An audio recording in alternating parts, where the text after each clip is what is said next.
보겠습니다.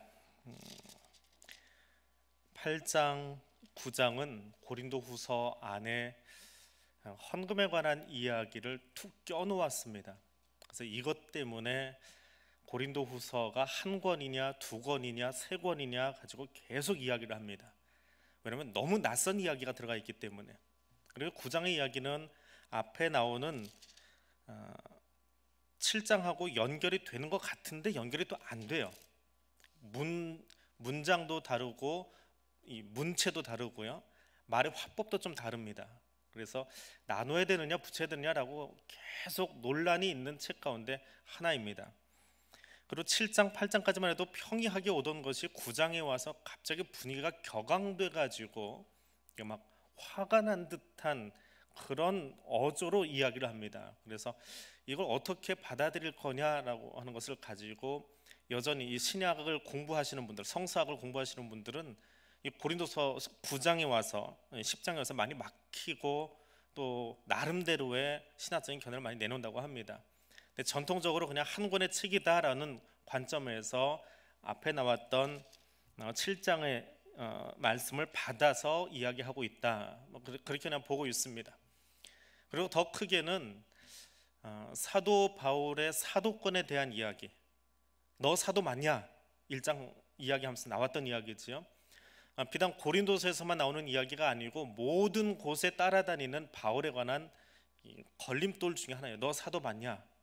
근데 고린도 교회도 계속 그 이야기를 하고 있어요. 근데 이 10장에서 너 사도 맞냐라고 하는 것에 대해서 대응을 합니다. 아주 적극적인 대응을 해요. 10장에서 끝나지 않습니다. 10장, 11장, 13장까지 넘어가면서 사도권에 대한 이야기를 하는데 재미있는 것은 그 사도권 이야기, 자신에 대한 공격이거든요. 쉽게 얘기하면 너 목사 맞냐? 나 목사 맞아 하는 그 이야기를 하다가 결국에는 어디로 가느냐? 고린도후서에서 꼭 하고 싶었던 이야기가 있습니다. 예수 십자가로 가버립니다. 나를 변호하는 이야기를 하는 것 같은데, 나 변호하다가 싸움을 걸고 같이 맞대응하는 것 같은데 그 이야기 하려고 한 게 아니에요. 결국은 예수에 관한 이야기로 넘어갑니다. 그래서 얼마나 절묘하게 넘어가고 있는지, 그리고 결국에는 예수 십자가를 어떻게 변증하고 있는지를 다음 주, 그 다음 주까지 나오셔야 돼요. 오늘 것만 들으면 수박 짜게다 끝나버립니다. 10장이 그런 느낌이에요. 이제 그것을 짜게서 안에 내용을 보고 그 내용물을 깊이 맛보고 하는 것까지 가시려면 앞으로 3주는 또 붙여서 나오셔야 돼요. 그래야 바울이 정말 고린도 교회가 하고 싶었던 이야기, 핵심 이야기예요. 사실은 뒤에 있었던 다른 헌금에 관한 이야기, 모자 쓰는 이야기, 음식에 관한 이야기, 그 이야기들이 중요한 게 아니고 정말 바울이 하고 싶었던 이야기를 지금 이제 들여다보기 시작하는 겁니다. 자, 편지를 쓸 때는 여러 가지 이유가 있어서 쓰지요. 안부를 전하기도 하고 소식을 전하기도 하고 부탁하기도 하고. 우리 초등학교 다닐 때는 참 편지 많이 썼습니다. 제일 많이 쓴 편지가 뭐예요? 위문 편지. 제가 아직도 잊어버리지 못하는 아주 유명한 위문 편지가 하나 있습니다. 저희 반 친구가 썼는데 선생님이 편지를 이제 하나씩 써서 앞에다 제출하면 이렇게 검토하고 됐으면 이제 가라 그래요. 근데 어떤 아이가 편지를 딱 가져왔는데 보고는 선생님이 기함을 하시면서 소를 뽀록 지르시는 거예요. 딱 두 줄 썼습니다. 국군 장병 아저씨께 삼가 명복을 빕니다. 아마 굉장히 좋은 말인 줄 알았나 봐요. 한자 오니까 그냥 무슨 뜻인지도 모르고 내가지고 선생님 아주 기함을 했던 적이 있습니다. 지금도 안 잊어버려요. 딱 두 줄짜리. 편지를 쓰는 이유가 있지요. 소식을 물어보고 안부를 전하고 뭔가 이쪽의 상황을 전해주고 서로가 오고 가는 정을 나누기 위해서 편지를 쓰는데, 고린도 교회에 보낸 편지는 거짓 교사들을 단속하자라고 하는 거예요. 거짓 교사들을 단속하고 예수에 관한 진리를 바르게 세우자. 그 이야기를 하기 위해서 굉장히 어려운 이야기잖아요. 중심적인 메시지지만 어려워요. 그러니까 이것을 들어가기 위해서 끄집어내는 게 뭐냐 하면 자기 사도권에 관한 이야기예요. 너 목사 맞냐? 그래, 나 목사 맞아. 근데 왜 그거 가지고 자꾸 시비야? 그리고 그건 설명하는 듯 하고 넘어가고 있습니다. 그래서 그 이야기를 하면서 고린도 교회와 자신과 화해를 하고, 고린도 교회 안에도 여러 가지로 분란이 있어요. 먹는 문제 때문에, 우상제물 때문에, 혹은 머리에 쓰는 것 때문에, 헌금 때문에 그런 자잘한 여러 가지 일들 때문에 교인들끼리 서로 티격태격하고 있었던 모습들, 그것도 화해시켜주고 있는 거예요. 근데 이것도 화해하고 저것도 화해하고 너희는 화목의 대사로 살고 다 중요한데 진짜 핵심 메시지를 놓치고 나면 우리가 왜 지금 이것에 이렇게 목숨 놓고 목숨을 걸고 싸우고 있는지 모른다라고 하는 거예요. 자, 바울은 지금 이 면을 이야기하면서 전투에 임하는 것 같은 그런 느낌으로 덤벼들고 있습니다. 자, 이제는 어둠의 일을 벗고 빛의 갑옷을 입자. 로마 교회에도 편지를 썼습니다. 에베소 교회에도 너는 전신갑주를 입으라 하고 썼습니다. 데살로니가 교회를 향해서도 우리 구원의 소망의 토구를 쓰자 하면서 각각의 교회마다 전신갑주 입고 창 들고 가서 싸우자라는 이야기를 하는데, 고린도 교회만큼은 조금 다른 양태예요. 뭐 옷을 입자, 칼 들자, 방패 들자 하는 그런 이야기가 아니라 하나님에 대한 지식에 대해서, 하나님을 아는 지식에 대해서 대항하고 있는 그 사람들, 뭐 여기는 거짓 교사라고도 나오지 않아요. 그 어떤 교회로 파고 들어와서 교회를 이간질시키고 있는, 불협화음을 일으키고 있는 그 사람들과 싸우자라고 하는 거예요. 고린도 지역 안에는 참 많은 영향력을 미치는 세계관, 또 종교관, 철학, 뭐 흑마술, 그런 것들이 있었습니다. 근데 그런 것들이 들어와서 교회를 어지럽히는데 저마다 하는 이야기는 우리가 최고다라고 하는 거예요. 우리가 세계관을 대표하는 학문이고, 우리가 철학을 대표하는 학문이고, 우리가 그래도 마술 세계에서는 최고고 하는 그런 이야기들을 하고 있는데, 바울이 결론적으로 이야기하는 것은 최고는 하나님이, 이 세상을 창조한 하나님의 능력이 결정적으로 나타난 최고의 것, 그게 뭐예요? 하나님의 창조주 되심과 하나님의 구원자 되심이 완벽하게 드러난 사건이 하나 있어요, 성경 안에. 그게 뭐예요? 바울이 오면 여기서 기함하겠네요. 바울이 꼭 하고 싶었던 이야기, 예수 십자가예요. 하나님의 능력이 완벽하게 나타난 사건은 십자가예요. 그 십자가를 찾아가는 거죠. 10장, 11장, 12장, 13장으로 그 얘기하고 싶은 거예요. 고린도서 읽고 나서 십자가를 놓치면 다른 것만 봐요. 고린도서에는 싸움난 이야기들 중재하다 끝났어, 이런 것도 답이 있고 저런 것도 답이 있고, 무슨 잠언서 읽듯이 혹은 무슨 묵상록, 에세이집 읽듯이 그렇게 볼 수 있는데, 고린도서 다 읽고 나서는 정확하게 십자가만 보여야 돼요. 이 이야기 하고 싶어서, 그 이야기 하고 싶어서 바울이 지금 이걸 쓰고 있습니다. 자, 10장 1절을 보면 이렇게 시작합니다. 너희를 대면하여 유순하고 떠나 있으면 너희에게 대하여 담대한 나 바울은 이제 그리스도의 온유와 관용으로 친히 너희를 권한다. 내가 너희한테 말한다라고 하면서 다른 성경을 보면 내가 뭐 그렇게 써요. 그냥 인칭대명사라고 하지요. 나, 내가 뭐 그렇게 쓰는데 자기 이름을 적어놨습니다. 바울은 이제 그리스도의 온유함과 관용으로, 그냥 말하지 않고 예수 그리스도의 온유함, 부드러움을 가지고 말한다. 지금 자기 마음을 한번 달래고 있는 거예요. 욱하는 게 지금 올라오고 있는데 달래고 있는 거예요. 바울은 알아요. 예수님이 그렇게 부드럽게 죽으신 이유, 도살장에 끌려가는 양처럼 죽으신 이유, 그걸 여기 슬쩍 비추고 있는 거예요. 근데 그렇게 할 수밖에 없는 이유가 있지요. 우리를 살리기 위해서, 죄를 용서하기 위해서는 그 방법밖에 없었어요. 그래서 가장 부드럽고 가장 어리석은 것 같지만 사실은 가장 강력한 거였어요. 그러니까 내가 지금 그리스도의 온유함으로 말한 것 같은데 실상은 각오해, 너희 죽을 줄 알아, 그러고 지금 이야기하고 있는 대목이에요. 굉장히 부드러운 것 같지만 바울이 굉장히 지금 여기까지 올라온 그 혈압을 꽉 눌러놓고 지금 말하고 있다라고 여기시면 돼요. 그게 1절이에요. 그래서 바울의 다른 서신서에도 보면 바울이 아주 강력하게 이야기할 때 자기 이름을 댑니다. 나 바울이 이야기하는데, 그렇게 얘기합니다. 내가 이야기하는 데보다 훨씬 강력해요. 아이들을 부를 때요, 야 내려와봐 하고 소리 지르면 엉거주춤 내려와요. 근데 2층에다 내가 김지영 하고 소리 지르면 벌떡 하고 뛰어 내려와요. 이름을 부르면 명확해지거든요. 뭔가 급한 일이 있으니까 자기 이름을 부르는 거예요. 그래서 아이들이 이름을 부르면 조금 놀래가지고 내려오는 경향이 있어요. 바울이 교회에다 이야기할 때도 마찬가지예요. 내가 말하는데 아무리 힘줘서 이야기해도요, 나 바울이 이야기하는데 그건 훨씬 더 힘이 있어요. 왜 이야기를 하느냐? 하나님에 대한 이야기를 하려고 그래요. 성경적이지 않은 모든 오류들, 철학 사상들, 그것과 싸우고 있는 그런 고린도 교회를 향해서 이것도 맞고 저것도 맞고 이것도 없고 저것도 없고 그렇다 저렇다 뭐 그렇게 넘어가는 사람들. 근데 그러다 보니까 결국 어디까지 갔느냐? 인간의 교만함으로 가버린 사람들에게 하나님을 이야기하고 있습니다.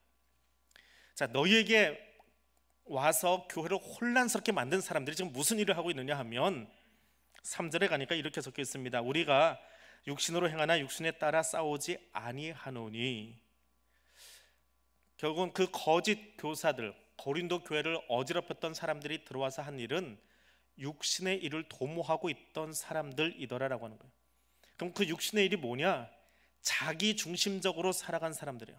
나를 세우기 위해서, 내 이름 드러내기 위해서, 나 알리려고 일하고 있던 사람들, 내가 높아지려고 교회 안에서 일하고 있는 사람들, 내 이름 드러내고 싶어서 봉사하던 사람들, 내가 으뜸되고 싶어서, 내가 그 모임에, 그 그룹에 으뜸되고 싶어서, 나 무시하고 일하는 녀석 있으면 가만히 안 둬, 내가 여기 팀장인데 왜 내 말 안 들어라고 이야기하는 그 어리석은 사람들, 그것을 육신을 따라 일한다라고 이야기합니다. 예전이나 지금이나 똑같아요. 교회 안에는 이 육신을 따라 일하는 사람들이 있어요. 자기 이름 세우기 위해서 내가 입서 장인데 장을 무섭게 하는 거야 하고 이야기하는 사람들이 있어요. 자기가 왕초가 돼야 돼요. 자기가 대장 돼야 돼요. 그런 사람들에게 이야기합니다.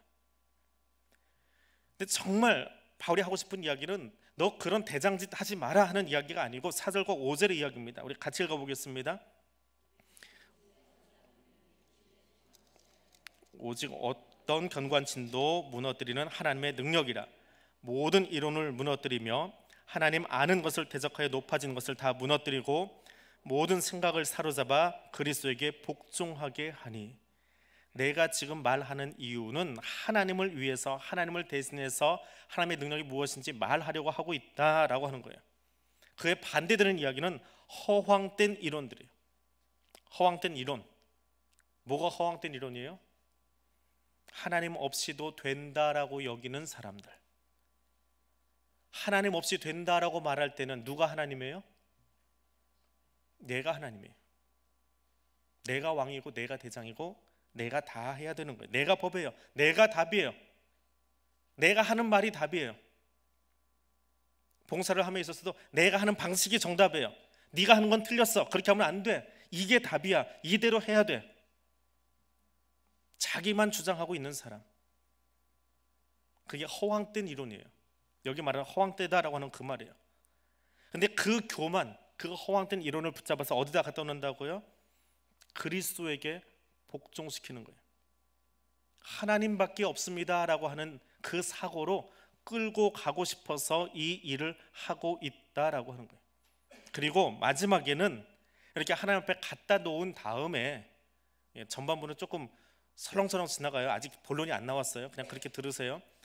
이렇게 끌어다 놓고 있어요. 고린도 교회 성도들이 교만함 때문에 자기 잘난 멋에 혹은 자기 생각이 잘났다고 서로 싸움박질을 하고 편 나누고 그러고 살아가고 있는데, 그래도 내가 편지를 써서 혹은 다가가서 이야기를 하면서 너희들을 그리스도 앞에 복종하는 사람으로 만들어 놓을 거야.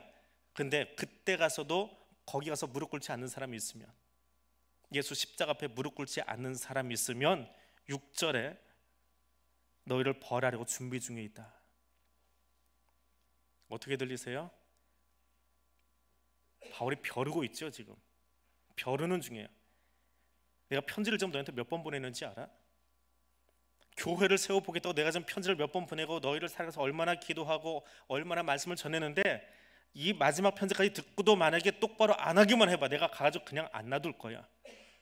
그런 뉘앙스의 문장이에요. 부드러운 문장이 아니지요. 얼마나 화가 났으면 이렇게 할까, 그렇게 여기면서 그냥 들으시면 돼요. 자, 바울의 마음은 그거예요. 교회 밖에 사람들하고 싸우기도 바쁜데, 이단하고 사이비하고 거짓 교사들하고 싸우기도 바쁜데, 내가 지금 고린도 교회 안의 문제를 가지고 교인들이 티격태격 하는 거 가지고 내가 지금 이것 때문에 너희하고 지금 실경이 벌여야 되겠냐, 그런 심정이에요. 교회가 싸울 게 따로 있지, 이단하고 싸워야 되고 거짓 교사들하고 싸워야 되고 하나님 알지 못하는 데라고 싸워서 그들을 그리스도로 끌고 와야 되는데, 고작 교회가 하는 짓이 힘 다 써가면서 교인들끼리 싸움박질 하고 있으면 그게 말이나 되냐. 내가 그게 답답해서 지금 편지 쓰고 있는데 내가 갈 때까지 그 정리만 안 돼봐라, 내가 그냥 안 놔둔다. 그게 지금 6절이라고요. 그게 하나님 마음이에요. 교회가 정말 싸워야 될 게 뭐예요? 교회가 정말 힘을 내서 핏대를 놓고 싸워야 될 게 뭐냐고요. 영적인 전쟁인데 다른 것 가지고 교회 안에서 싸움하고 있어요. 그거 가지고 줄서기 하고 있어요. 서로 대장하겠다고, 나 알아봐 달라고 그러고 있는 거예요. 자, 그러면서 이제 정말 하고 싶은 이야기로 들어갑니다. 7절부터 들어갑니다. 7절 같이 읽습니다. 너희는 외모만 보는도다. 만일 사람이 자기가 그리스도에게 속한 줄 믿을진대 자기가 그리스도에게 속한 것 같이 우리도 그러한 줄을 자기 속으로 다시 생각할 것이라. 이 개역 성경 참 어려워요. 공동 번역으로 한번 읽어드릴게요. 여러분 사실 똑바로 보십시오. 만약 어떤 사람이 자기가 그리스도의 사람이라고 자부한다면 우리도 그 사람 못지않게 그리스도의 사람이라는 것을 알아서 자기 자신을 다시 평가해야 됩니다. 교회에 들어와서 지금 교회를 이간질하고 있는 사람들이 있어요. 고린도 교회 안에. 근데 고린도 교인들이 그 사람들의 이야기를 듣고 바울을 폄하하고 있는 거예요. 이 사람들이 뭐라고 이야기했냐 하면, 바울 걔는 사도가 아니야, 추선서도 없잖아 라고 이야기를 하고 있어요. 그 말에 고린도 교회 교인들이 껍벅 죽어버렸어요. 그래가지고 바울이 약속 못 지키고 고린도 교회 안 오는 걸 가지고 너 사도 아니지, 너 창피해서 못 오지, 너는 후원자도 없지, 너는 든든하게 너를 지켜주는 사람도 없지, 선교사라고 하면서 아무도 후원 안 해? 그럼 너는 가짜야 라고 이야기를 하는데, 그 근거가 뭐예요? 고린도 교회 교인들이 지금 잘못된 게 아니고 이 사람들 넘어뜨리는 이 거짓 교사들이잖아요. 근데 바울이 이야기하는 거예요. 너희들이 왜 이렇게 흔들려? 너희를 지금 흔들어대고 있는 이 사람 고린도 교회에 들어와서 수근수근하게 만든 이 사람 그리스도인 맞아? 그리스도인이라고 한다면 다시 한번 말씀 앞에 비춰봐야 되는데, 이 사람들이 말씀 앞에 서 있느냐, 그것 보라는 거예요. 그리스도인이 할 짓이 없어서 이간질이나 하고 다른 사람의 사도성을 의심케 하고 그렇게 살아가느냐, 그건 그리스도인이 할 짓이 아니다. 그건 그리스도인 아니다. 근데 어떻게 그 사람들의 이야기를 듣고 있느냐 라고 이야기하고 있는 겁니다. 그래서 자기 이야기를 합니다. 8절입니다. 주께서 주신 권세는 너희를 무너뜨리려고 하는 것이 아니라 세우려고 하는 것이니 내가 이에 대하여 지나치게 자랑하여도 부끄럽지 않다. 하나님이 내게 사도의 권한을 주셨는데, 너희가 의심하든지 말든지 간에 이게 사도의 권한을 주셨는데, 이 사도의 권위는 에헴하고 나 사도니까, 나 목사니까 좀 대접 좀 똑바로 해, 그 얘기하려고 하는 것이 아니고, 사도가 하고자 하는 것은, 그리스도의 사람들이 하고자 하는 것은 교회를 세우는 거야. 내가 정말 하고 싶은 일은 너희가 성도에서 잘 자라가도록 만드는 일, 너를 세워가는 일이야. 나 이거 열심히 했어, 나 이거는 자랑할 수 있어. 다른 건 자랑 못해도 사도로서 복음을 전하고 교회를 세우고 교회가 세워진 다음에 성도들이 하나씩 그 자리에서 성장해 가는 것, 그거 보면 나도 기분이 너무 좋아. 난 그건 자랑할 수 있어. 나 그거 하니라고 지금 선교여행하고 있는 중이야. 너희 교회도 내가 그렇게 했어. 나 그거 자랑할 수 있어. 근데 이거는 자랑하려고 하다 보니까 약한 거야. 기본적인 거니까. 사도가 하는 가장 기본적인 게 뭐예요? 몇 평짜리 교회 지었느냐, 그게 중요한 게 아니잖아요. 교회가 존재하는 이유가 뭐예요? 죽어가던 영혼 하나가 그 교회를 통해서 변화되어졌으면 그것만큼 중요한 사건이 어디 있어요? 그러니까 어떻게 보면 가장 약한 거예요. 그래서 1절에 나왔던 것처럼 그리스도의 약함이 강함되신 것처럼 내가 너희 고린도 지역에 뿌려놓은 그 말씀의 씨앗이 지금 이만큼 열매 맺었는데, 보기에는 별거 아닌 것 같지만 이게 얼마나 자랑할 만한 일이야, 이게 얼마나 좋은 일이야, 나 지금 이거 자랑하고 싶은데 12절로 갑니다. 그들이 자기로서 자기를 헤아리고 자기로서 자기를 비교하니 지혜가 없다. 아까 너희 흔들던 그 사람들, 고린도 교회를 흔들어대고 있던 그 들어온 어떤 사람, 구체적인 실명을 언급 안 합니다. 지금 바울이 일부러 실명을 언급 안 하는 것 같아요. 흔들고 있던 그 사람들이 자기를 헤아리는데, 내가 누구냐라고 말하고 있는데 무엇에 비추어서? 자기에게 비추어서, 말씀에 비추어서 내가 누구냐라고 말하지 않고 자기가 답이라는 거예요. 자기가 인생의 답이에요. 자기가 이 모임의 답이에요. 자기가 이 부서의 답이에요. 자기가 이 행동의 답이에요. 다른 사람과 비교할 것도 없어요. 내가 캐논이 되어지고 있어요. 그런데 그게 말이 되냐?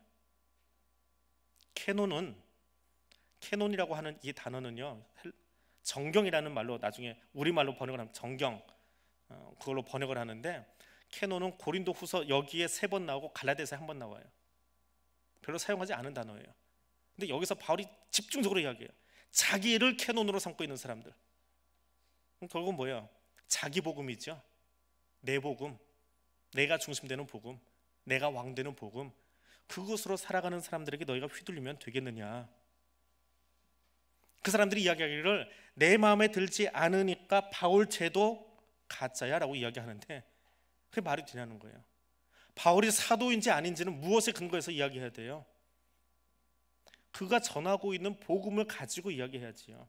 그가 전할 말을 가지고 진짜를 말하고 있는지 가짜를 말하는지 이야기해야 되는데, 내가 보기에 쟤는 가짜야. 내가 봉사하는데 이번에 우리 부서에 새로 사람이 들어왔어요. 가면 보니까 얘는 아직 덜 떨어졌어. 누구 기준에? 내 기준에. 갑자기 누가 생각나세요? 그 내 복음으로 사는 사람이에요. 내 기준에 쟤는 못마땅해. 내 기준에 쟤는 아직 덜 됐어. 내 기준에 너는 조금 더 연습하고 이 팀에 들어와. 내 기준에 너는 여기 와서 아직 멀었으니까, 일본말 써서 죄송해요, 너는 시다나 하고 있어. 내 복음이에요. 언제 하나님이 우리를 봉사하게 하고 섬기게 하고 사랑하게 하면서 시다 만드신 적 있어요? 아니에요. 자꾸 내가 중심돼요. 내 캐논은, 내 인생의 캐논은 내가 되면 안 돼요. 예수가 돼야 돼요. 그 이야기 하고 싶은 거예요. 13절에 갑니다. 오직 하나님이 우리에게 나눠주신 그 범위의 캐논을 따라가노니. 내 인생의 캐논은 나를 재고 내가 누구냐라고 하는 것을 재는 것은 잣대는, 장대는, 원래 캐논은 장대예요. 자를 이야기하는 거예요. 내가 누구냐라고 하는 거고 잴 수 있는 것은 하나님 말씀밖에 없어요. 네가 나를 평가할 수 있는 게 아니고 하나님 말씀으로 내가 평가받는 거예요. 사도의 행동과 사도의 설교의 표준은 예수 그리스도예요. 그래서 그리스도께서 내게 주신 것만 나는 자랑할 수 있는 거예요. 내가 자랑하는 것도 하나님 안에서만 자랑할 수 있는 거예요. 자, 이 뒷부분을 풀어드립니다. 하나님이 나 바울을 사도로 삼으셨어요. 그래서 예루살렘에서 시작해서 터키를 지나서 그리스 반도로 오며 가며 말씀을 전하게 하셨어요. 그렇게 다니면서 남이 세운 거 기웃거리지 않았어요. 다른 사람이 교회에서 세워놓은 거 있으면 거기는 그냥 지나가 버렸어요. 남이 지나가지 않은 동네, 마을, 그곳에서 말씀을 열심히 전했어요. 그러다 어디까지 갔느냐?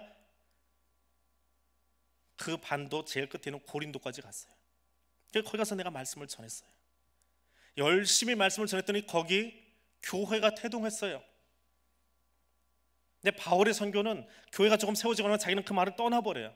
이게 바울 선교의 특징이에요. 오래 남아서 그것을 붙들고 있는 것이 아니라 또 다른 지역에서 복음을 전하면서 지나왔던 교회를 돌아봐요. 잘하고 있니? 하고 편지 보내면서 다독다독 해요. 이게 바울 선교 특징이에요.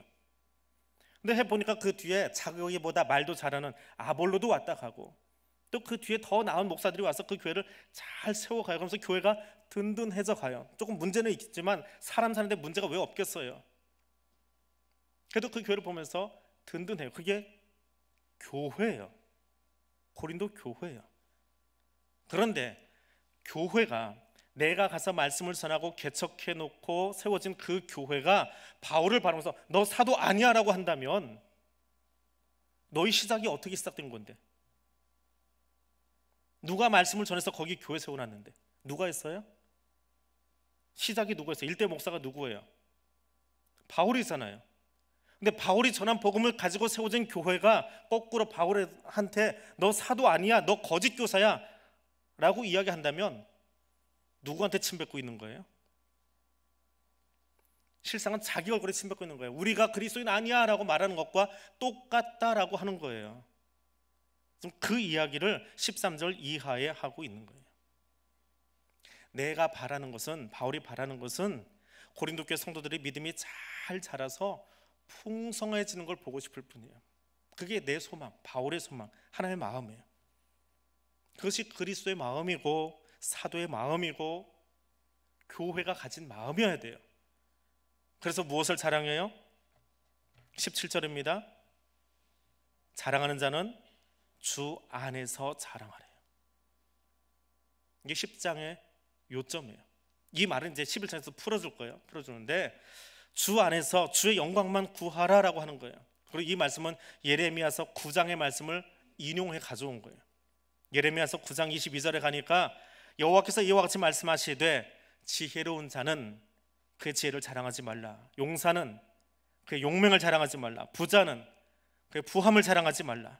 자랑하는 자는 이것으로 할지니 명철하여 나를 아는 것과 나 여호와는 사랑과 정의와 공의를 땅에 행하는 자인 줄 깨닫는 것이니라. 나는 나 여호와는 이 일을 기뻐하노라. 여호와의 말씀이니라. 선지자들이 말씀을 선포할 때 이거 아주 중요해. 여기다가 동그라미 치고 돼지꼬리 달아 할 때 쓰는 경구가 여호와의 말씀이니라라고 하는 문구예요. 이 말이 들어가면 아주 중요한 거예요. 서술형의 문장이 아니고 이것은 반드시 암기하고 내 마음에 새기라라고 하는 거예요. 근데 예레미야를 통해서 주신 말씀이 뭐라고요? 자랑 열심히 하래요. 합당하게 자랑하래요. 게을리하지 말래요. 근데 무엇을 자랑해야 돼요? 제 자랑하지 말고 하나님 자랑하래요. 하나님의 사랑이 무엇인지, 하나님의 정의가 무엇인지, 하나님의 공의가 무엇인지 그거 자랑하는 교회들이에요. 열심히 봉사했더니 거기 하나님이 드러나면 돼요. 열심히 섬겼더니 거기 하나님이 드러나면 돼요. 열심히 찬양했더니 그 사람의 목소리가 들리는 것이 아니라 그 찬양 집회가 끝난 다음에 하나님을 만나면 돼요. 예배 드리고 나갔더니 내가 오늘 그 예배 중에서 하나님을 만났습니다라고 하면 예배 잘 드린 거예요. 기도 열심히 했는데 하나님을 만나지 못하고 내 이야기만 목청껏 하다가 목 쉬어서 나갔어요. 기도한 거 아니에요. 하나님이 그 기도수를 들으시고 나를 만지신 걸 경험하고 나가면 돼요. 울다 나갔는데 하나님이 거기 찾아오셔서 내가 네 눈물 보았다라고 이야기해 주시면 가장 좋은 기도예요. 가장 좋은 눈물이에요. 그래서 바울이 편지를 다 쓰고요, 아직 끝난 건 아닌데 10장을 마무리하면서 이렇게 적습니다. 편지 쓰다가 다 써서 인사까지 끝내는데 다시 한번 읽어보니까 말이 하나 빠졌어요. 그럼 어떻게 합니까? 추신 PS 뭐 그렇게 써놓죠. 포스트스크립트 해가지고 PS, 그게 18절이에요. 여러분이 스스로 내세우는 것은 하나님 일에 있어서 아무 의미 없습니다. 하나님이 칭찬해 주시는 것이 중요합니다. 나 이만큼 봉사했어요. 나 이만큼 잘했지요. 나 가서 열심히 전도했어요. 나 가서 열심히 선교했어요. 오늘 아침 일부 예배부터 나와가지고 지금까지 오늘은 식당 봉사 걸려가지고 저녁 늦게까지 파김치에서 돌아가요. 잘했지요. 그렇게 자랑해 아무 소용없다는 거예요. 하나님이 수고했다 그러면 그게 제일 좋은 거예요. 그 이야기 지금 바울이 하고 싶은 거예요. 온유한 것 같지만 콕 찌르고 있는 거예요. 지금 네 자랑하지 마. 결론은 예수 그리스도예요. 진리 아닌 것 때문에 싸우지 말고, 진리 아닌 것 때문에 남 아프게 하지 말고, 진리도 아닌 것 때문에 다른 사람 시험에 들게 하지 말고, 마지막 날 우리가 하나님 앞에 섰을 때에 하나님이 우리를 보고 이 사람아 너 참 열심히 싸웠다, 힘들었지? 근데 그 뒤에 말이 누구 몇 살 잡느라고 힘들었지, 말로 그 사람 이겨먹었어? 아이고 너 참 말 잘했다. 그 이기려고 얼마나 그 말좀 배우려고 힘들었지. 너 그 모이면서 대장대사 왔니? 잘했다. 거기까지 치고 올라가고 얼마나 했었니? 그 이야기 들으려고 여기 앉아 계세요? 그거 아니잖아요. 힘들었지. 싸우느라고 힘들었지.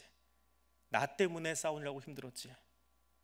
내 이름 전하려고 그렇게 힘들었지.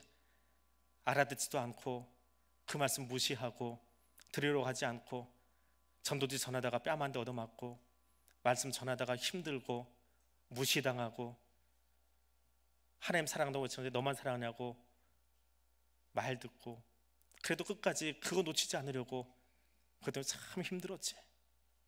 나도 네 마음 알아? 라고 이야기해 준다면 그게 가장 좋은 칭찬이라는 거예요. 하나님만 바라보고 사는 것이 참 힘들어요. 흔들어대는 사람이 하나둘이 아니라 사람 바라보지 말고 마지막 날 나를 칭찬해 주신 하나님만 바라보고 사시기 바랍니다.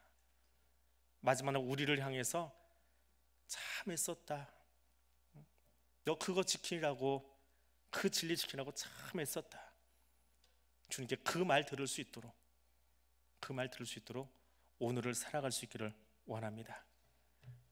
우리 이 마음 가지고 우리 같이 기도하겠습니다.